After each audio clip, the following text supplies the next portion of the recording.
Born in Ashland, Kentucky, Truman Claytor moved to Toledo at the age of 4. Just over a decade later, he starred for the Scott Bulldogs, leading them to back-to-back city titles in 1974 and 75 before winning a national title with the Kentucky Wildcats in 1978.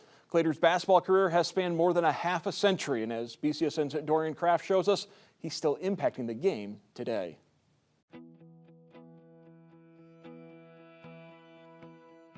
So obviously today we're back at Scott High School, a place that you know very well. When you look around at the school and these halls and the field house, what is the one thing that you really remember from your time here at Scott? I remember winning the basketball championships, the City League championships. I was just looking at my pictures here in the field house, and it brought back great memories in 1974, 75. You know, our junior year, we ended up winning the City League title, going on to Columbus, and got upset in the semifinals and lost to Canton McKinley by 2. And then I came back my senior year and we won the City League championship, and we go to district finals and lose out to Maycomer and the all-NBA player Kelvin Ramsey. So looking at these halls and walking the halls of Scott High School bring back great memories. How do you think your time playing for Scott helped prepare you to go on to play at Kentucky and then eventually in the NBA?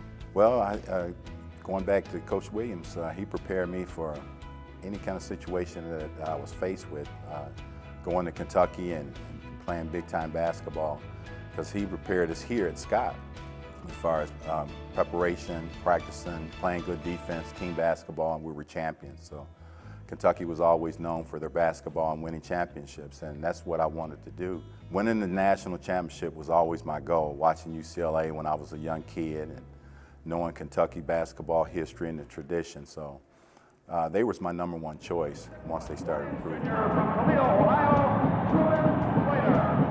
Being that kid from Ashland, Kentucky, getting to win a national championship for the University of Kentucky, fulfilling that dream of yours, what was that moment like when you were standing on the court celebrating with your teammates? It was unbelievable, because I'm still celebrating to this day, you know. Just thinking back about winning the championship. It was one of my ultimate goals coming out of high school. But, you know, after all these years, I'm still, when March comes around, my God, I get goosebumps thinking about March Madness and how we won the championship. And we've been having reunions for every 5 years since we won it, for our 40th year anniversary. And one of the sportscasters came up and said, "Don't you know, you were the first African American to ever play at the University of Kentucky from out of state." Now, I got a teammate that I played with, Reggie Warford, was the second African American to ever play at the University of Kentucky behind Tom Payne. But he just brought that up, and nobody ever talks about that I was the first one to play at the University of Kentucky from out of state.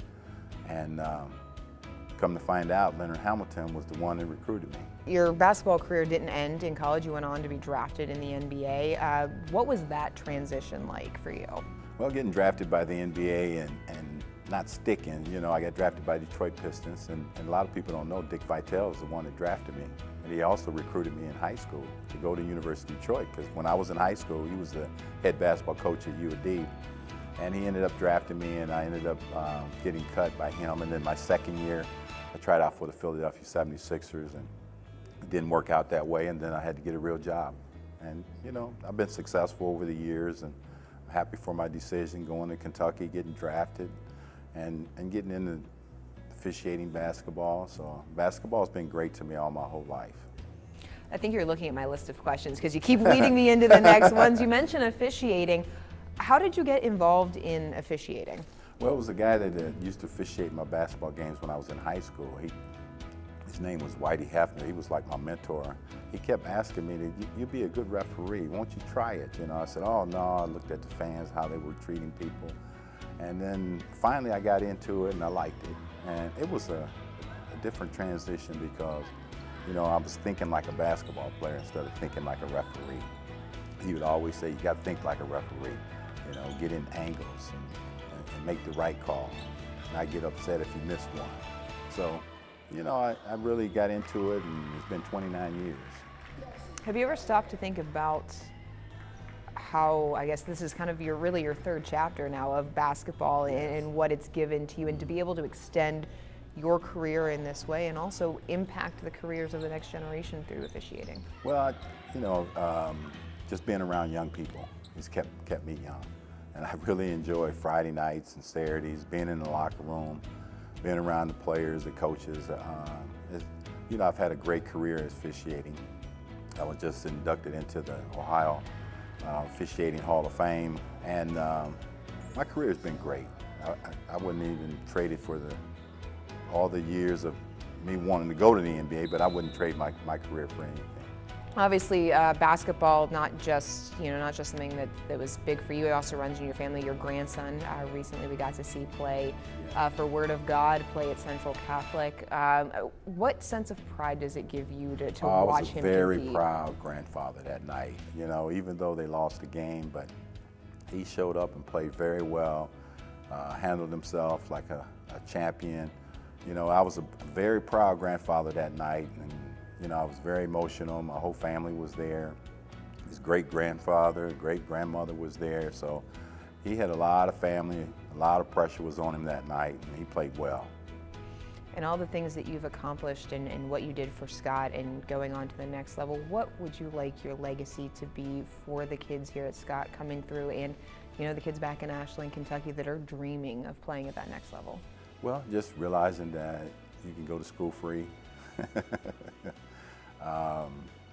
And be a good person, have a great attitude, and go on with your life and be successful. You can be successful in anything that you set out to be. You don't have to be a football player, a basketball player.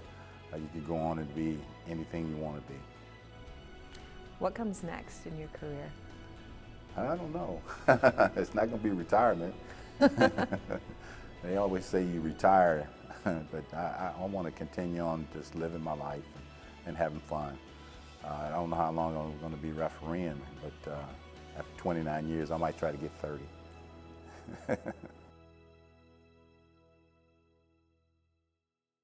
Brought to you locally by Dale Riggs Funeral Home. Funerals as unique as your life.